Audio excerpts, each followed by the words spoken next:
بسم اللہ الرحمن الرحیم۔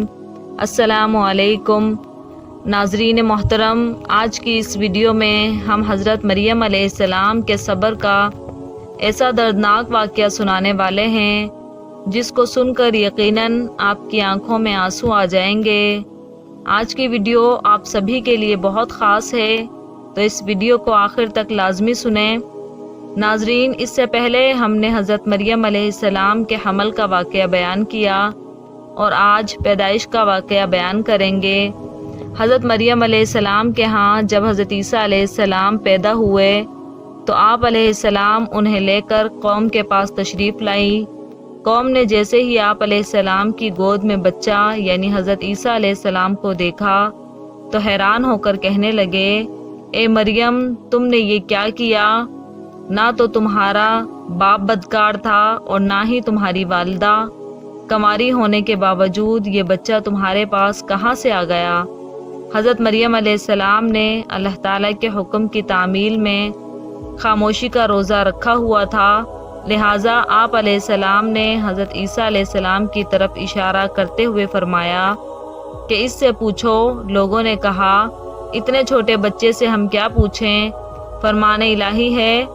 ترجمہ، پھر وہ بچہ یعنی حضرت عیسیٰ علیہ السلام کو اٹھائے ہوئے اپنی قوم کے پاس آئی تو انہوں نے کہا، اے مریم، تم نے تو بہت ہی برا کام کیا ہے۔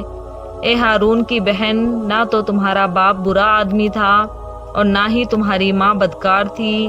مریم علیہ السلام نے اپنے بچے کی طرف اشارہ کیا تو وہ قوم کے لوگ کہنے لگے، ہم اس گود کے بچے سے کیسے بات کریں؟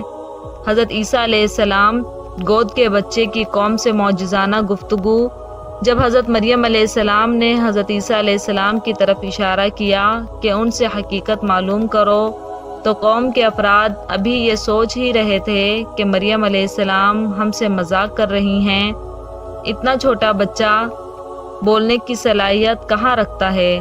اتنے میں حضرت عیسیٰ علیہ السلام اللہ تعالیٰ کے حکم سے بول پڑے اور خود کو اللہ کا بیٹا ہونے کی نفی کرتے ہوئے اپنی والدہ محترمہ پر جو قوم کی طرف سے الزام تھا اس کی بھی تردید فرمائی۔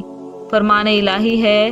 ترجمہ، اس وقت بچہ بول اٹھا، بے شک میں اللہ کا بندہ ہوں، اس نے مجھے کتاب عطا فرمائی ہے اور مجھے اپنا نبی بنایا ہے، اور جہاں کہیں بھی میں رہوں اس نے مجھے بابرکت بنایا ہے، اور جب تک میں زندہ رہوں اس نے مجھے نماز پڑھنے اور زکوٰۃ ادا کرنے کا حکم دیا ہے، اور مجھے اپنی والدہ کا خدمت گزار بنایا ہے، اور مجھے سرکش اور بدبخت نہیں بنایا، اور مجھ پر سلام ہے جس دن میں پیدا ہوا، جس دن میں فوت ہوں گا اور جس دن میں دوبارہ زندہ کیا جاؤں گا۔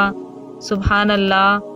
امید کرتی ہوں کہ واقعہ اچھا لگا ہوگا۔ اگر واقعہ اچھا لگے تو پلیز میرے چینل کو لائک اور سبسکرائب ضرور کیجیے گا، اور کمنٹ سیکشن میں اپنی رائے کا اظہار ضرور کیجیے۔ ملتے ہیں ایک اور نئے واقعے کے ساتھ، تب تک کے لیے اللہ حافظ۔